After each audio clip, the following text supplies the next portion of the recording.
Ladies and gentlemen, welcome to your AEW Fight for the Fallen preview and predictions. We have got, that we know of, we've got 8 or 9 matches. I say 8 or 9 because we know of 8, and then there's another 1 or 2 that might also happen depending on how the card shakes out. But for now, we know for sure that we've got 8, and we've got another 3 performers that are announced to be on the card whose matches we are not fully aware of yet.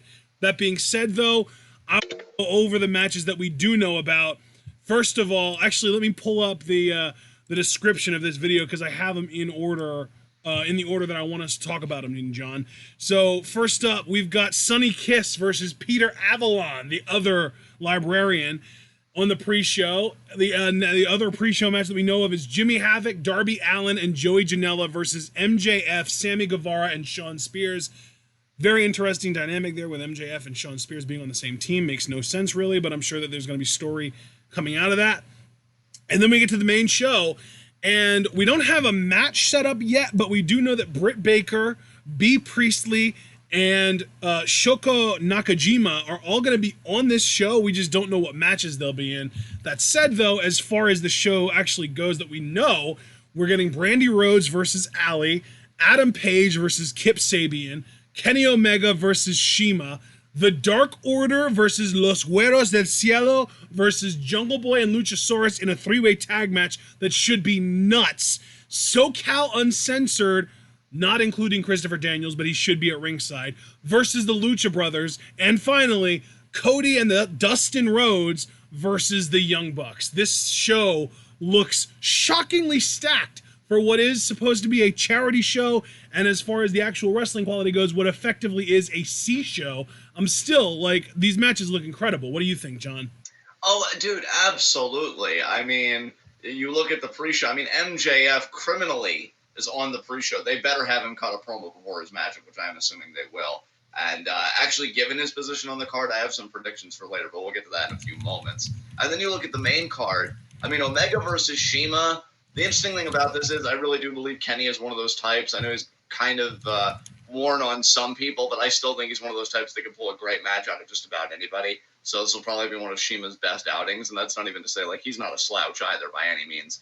That 3-way tag match looks fucking incredible. In fact, it's funny to me that the last 3 matches are all tag matches. Yeah. And it's funny, too, because it's literally happening a day before WWE's show Extreme Rules, which is oversaturated in tag matches, except AEW's already doing it significantly better.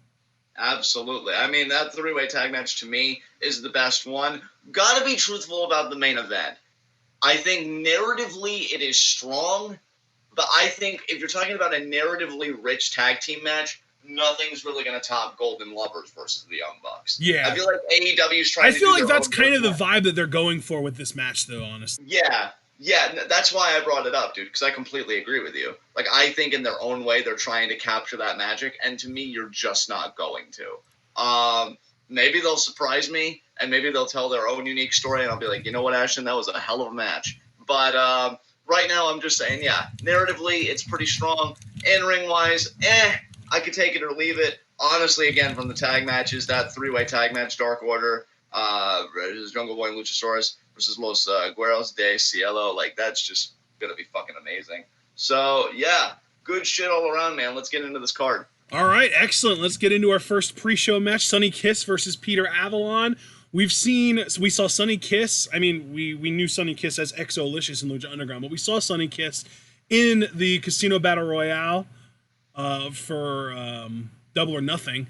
And we've seen Peter Avalon now, both in the pre-show of Double or Nothing and at ringside with Leva Bates on Fyter Fest. So we've seen both of these competitors before, but we have not seen Peter Avalon in the ring yet. And the only real glimpse that we caught of Sonny Kiss in AEW was the ass-clapping spot on Tommy Dreamer that got him eliminated from the Battle Royale. Yeah, I'm going to be truthful, man. I think I'm going to go with Sonny Kiss here. Only because we even saw from the last event, just because you have somebody at ringside doesn't guarantee that you're going to win, because Leva Bates did still lose to Allie, despite Peter Avalon being in there. In fact, you could even argue that because of Avalon being out there, that's why she lost. So I'm going to go with Sonny Kiss because I could see a very similar thing happening. Leva maybe tries to help Peter, or maybe even deliberately gets in his way and then allows Sonny to capitalize. So I'm going with Sonny Kiss here. Yeah, I agree. I think Sonny's probably going to win here too. It's funny. We should probably talk about this. I feel like it's almost like the elephant in the room. Everyone fucking hates the librarian gimmick. How do you feel about it? Dude, I love it. Right? I think it's really good. But like, here's the thing though, is like, you and I agree that it's like really effective actual heat, but the people who are critical of it say that it's more go away heat. How do you feel about that? Anymore, dude, sometimes I find it hard to tell the difference. Yeah. But I don't get that vibe. Like, and again, that's just one man's opinion. But I don't get that vibe at all. I feel like it's a clever gimmick in an age where I think clever gimmicks are hard to come by.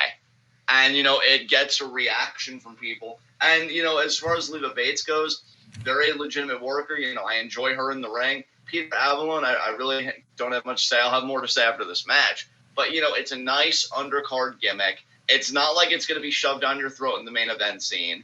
So, like, even just putting go away heat, like, what are they going away from? It's not like they're monopolizing a top spot on the card. Like, this is distinctly different. They've been pretty much contained to the pre-show the entire time that they've been around. And I'm more curious to see where the librarian gimmick is going than caring where it is right now, you know?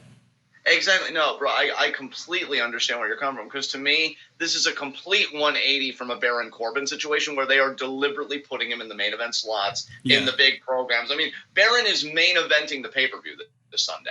Like, and we could see from the numbers that he is a legitimate, we've talked about this, anti-draw. So to kind of put the librarians and Corbin on the same level by virtue of saying that they both have that go-away heat, to me, I just feel like it's unfair. So I, for one, like the librarians. I think their spot on the card is perfect. You know, again, they're not vying for any major titles. It's not like Peter Avalon stepping up to Kenny fucking Omega.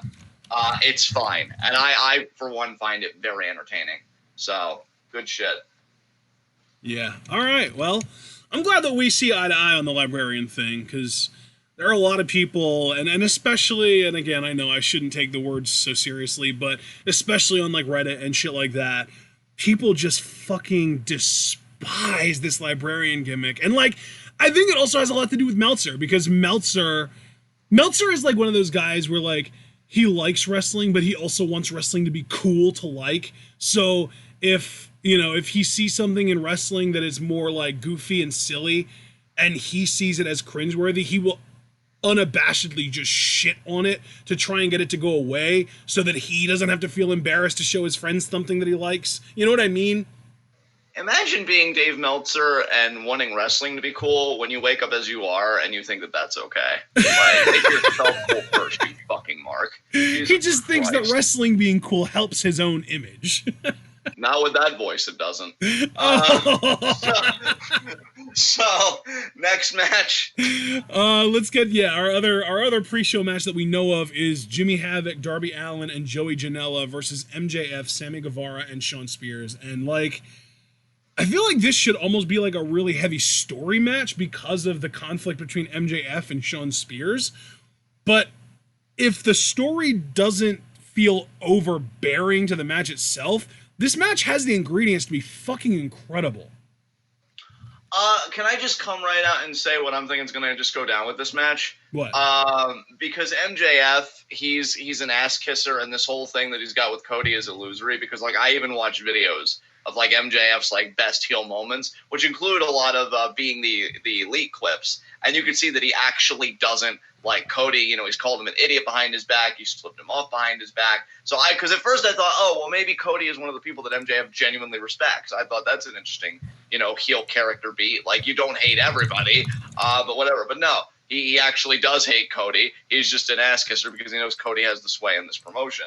Shawn Spears, obviously, he mentioned his motivations on Twitter, showed the clip of Cody saying he's a good hand. What I personally see here, I'm actually going to go with Team Misfits here. Havoc, Allin, and Janela getting the win after MJF and Spears abandon Guevara, because he's going to eat the mean, I feel like one or the other will abandon the team, not both. And I'm guessing it'll be MJF because heel. Right. Because here's the thing, like, Spears, that's kind of my thing, is that, like, Spears and Guevara are, like, tweener, likable, funny heels, MJF is the only straight up fuck you heel, so he's gonna leave the team. That's a fair point, Ashton. And to be fair, like the other fantasy booking that I have in my head, which again we will get to momentarily, doesn't necessitate both guys leaving. But I definitely see MJF walking out. I think you and I do completely agree on that. And really, I'm just looking forward to see how Shawn Spears conducts himself in the match, because that'll allow me to get my finger on the pulse better of what he's going for. Because right now, just based on the chair shot and everything, I'm assuming I'm not going to spend time with this. Cody's my only objective. He's going to leave. So I'll tentatively stick to my guns, but regardless of how it happens, the big thing here that you all come to hear is who we think's going to win and who we think's going to lose. And I'm going with Team Misfit here for the win. Janela, Havoc. And, I definitely agree that team's going to win, just because I definitely think that the other team's going to implode. So that's just going to make it easier, because I like, at least that I'm aware of, the team of Janela, Allin, and Havoc don't really have any beef with each other. Again, that I'm aware of, but maybe they've done something on BTE that I haven't, because I don't pay attention to BTE and all that shit. I just don't care. Right. Yeah, no, I'm not aware of any beef either, my friend. So you and I are in the same boat. All right, then we get to the main show. And before we even get to the first announced match on the main show, I do want us to briefly touch upon the performers that are announced to be wrestling on the show that don't have matches yet. So specifically Britt Baker, B. Priestley, and Shoko Nakajima. Shoko Nakajima is another Joshi wrestler. So I'm guessing if we're going to get all three of them and none of them have announced matches, it'll probably just be against each other. I'm going to say Britt Baker's probably going to win again. Yeah, Britt Baker, baby. Yeah. Okay. So. I mean, if you're agreeing, we can just move on to the first announced match for the show, which is Brandi Rhodes versus Allie. Not going to spend much time on this. I just feel like Allie wins, dude. I don't know. Maybe I'm overlooking it. Maybe I'm oversimplifying it. I just don't see in what world Brandi wins a match, when I feel like she's more just like an administrative person in AEW and a valet when she wants to be. Yeah, you can occasionally wrestle, but I could see her putting the women's title on herself for like heel heat, but I just don't see her beating Allie here at this time. Yeah, it seems like the two women that they're really interested in building up right now, and really I would even argue three women that they're really interested in building up right now, are Riho, the Joshi girl, Allie, and Britt Baker. Like, those are the big three of the women's wrestlers in the company right now. I would also say like Nyla Rose, you could argue, is in that group too. Yeah, absolutely, man. Absolutely. All right, let's get into our second main show match. Adam Page, the Hangman, versus Kip Sabian, who we saw defeat Sammy Guevara in the pre-show at Double or Nothing. I'm just going to make this short and sweet, man. I see Adam Page winning, but I want to stress, and this is like part one of my my fantasy booking, just kind of envisioning how the show's going to go. I do think MJF is going to attack Adam Page post-match, or at least cut a scathing promo on him again and keep instigating him, because I have to imagine, depending on how Jericho Page goes, which that won't be until August, and we'll have a lot to talk about then, because I think that's called AEW All Out, right? On August 31st, yeah. Yeah. So I'm not going to jump into that yet, because I honestly have no idea, but hypothetically speaking, not locking in any bets, if Adam Page would win the title, you have to imagine one of his first feuds would be with MJF. So I feel like they're going to keep pouring gasoline on the fire here. I see MJF calling out Page either after the match or beating him up after the match, but Adam Page will get the win. I'm not going to overthink this. I'm not going to be like, oh, MJF runs interference and Kip Sabian gets the win. No, he's going to do everything post-match. So Page gets the win, but MJF gets the moment after the fact. Yeah. Page wins with the dead eye. There you go. All right, let's get into our next match then, which is Kenny Omega versus CIMA. I mean, we saw Moxley take out Janela on Fyter Fest. I think it's pretty clear that Omega's going to win this, just because they're kind of building up to that match, which is, I'm guessing, either going to be the main or semi-main event of All Out. Absolutely, yeah. Kenny Omega for the win easily here. No thought. I wonder if that means we're going to get Janela versus CIMA at All Out. That could be interesting. That could be. That would be an interesting matchup. All right, now let's get into these tag matches that are so interesting. The Dark Order, who some of you may be familiar with, it's formerly the Super Smash Brothers. It was Player Uno and Player Dos for a while, and then Player Dos went through about a dozen name changes, and now I believe it's still Player Uno, but it's Evil Uno, and Player Dos is now known as Stu Grayson, which it's Dick Grayson was the Robin character from Batman. Yeah. So it's Evil Uno and Stu Grayson now. And then we've got Los Gueros del Cielo, also known as Jack Evans and Angelico. Holy shit, we're gonna get them again. I really like every show that they're on. I'm gonna be most excited for their match because Jack Evans and Angelico are just my favorite thing in AEW, I think, right now. But then we get also in this match Jungle Boy and Luchasaurus, which is another amazing team. Like, we saw a hint of Jungle Boy and what he can do in that four-way, also involving, MJF and Jimmy Havoc and I forget who else. But man, this three-way tag team match is the absolute highlight of this card for me personally. Oh, brother, this is going to be fucking gangbusters. I can't wait for this.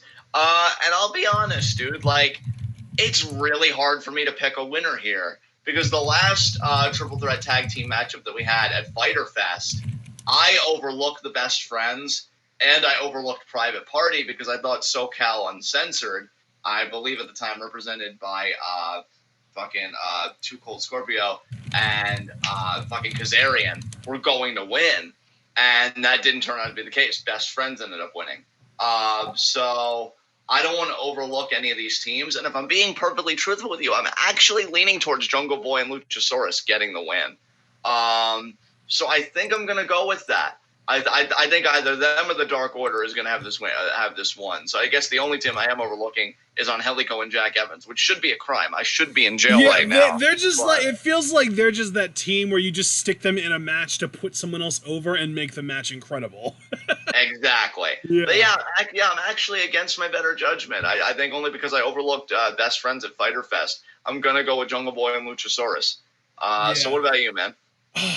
Man, I do love Jungle Boy and Luchasaurus, but I think that it's pretty clear that they're really building the Dark Order, so I'm guessing they're going to probably pick up the win here, and they'll probably do it by pinning, like, Jungle Boy or something. All right. Next matchup. All right, so our fifth main card match, SoCal Uncensored, and specifically, I would do want to name them here, Kazarian and Scorpio Sky. Scorpio Sky. Yeah, no wonder Kid Cody called me out. It's like Too Cold Scorpio, really, John? Hey, listen, it's been a slow day for me today. But they will be facing the Lucha Brothers, Pentagon and Phoenix. I'm going with Lucha Brothers here, dude. Yeah, I mean, these are guys that have gone to war with the Young Bucks. Like, come on now. Yeah, it's going to be an amazing match, though, regardless. Because if you're telling me, if AEW is telling me, if they're selling me on the idea that wins and losses matter, and just like presentation and everything, there's a very clear hierarchy here where I feel like the Young Bucks are on top. But immediately below them is Lucha Brothers. They're not losing this match. So, yeah, I'm going with them. Pretty easy for me. Yeah. All right. So, and I agree with you, by the way. Lucha Brothers are totally winning. So let me get to our main event. Cody and Dustin, the Rhodes Brothers versus the Young Bucks. What do you think? Are we... I see, this is actually a little more difficult for me because, like, there's always that sort of factor of, like, it's Cody and he, like, runs the fucking company. But also, like...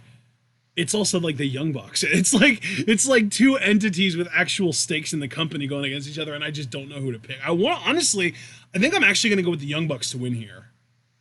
I am too, and I think that's only because, and again, that's why I said in my fantasy booking, you didn't need both men to leave the pre-show match, but I think Shawn Spears is going to run in at a pivotal moment in the match, maybe like a ref bump, hit Cody with a chair again, and Young Bucks unsuspectingly are going to capitalize. So I say Young Bucks win via Shawn Spears interference. Right, so you're basically fully expecting Spears versus Cody at All Out, right? Yeah, definitely. Okay, definitely. Because the only two matches that have actually been announced for All Out are the title match between Hangman Page and Jericho and Moxley Omega. Those are the only two official matches for All Out so far. So it's entirely possible that we will get Cody versus Shawn Spears in a singles match as well. Yeah. Yeah, I'm totally anticipating that. So I think the Young Bucks win here. And yeah, so they're just going to keep that momentum going in AEW.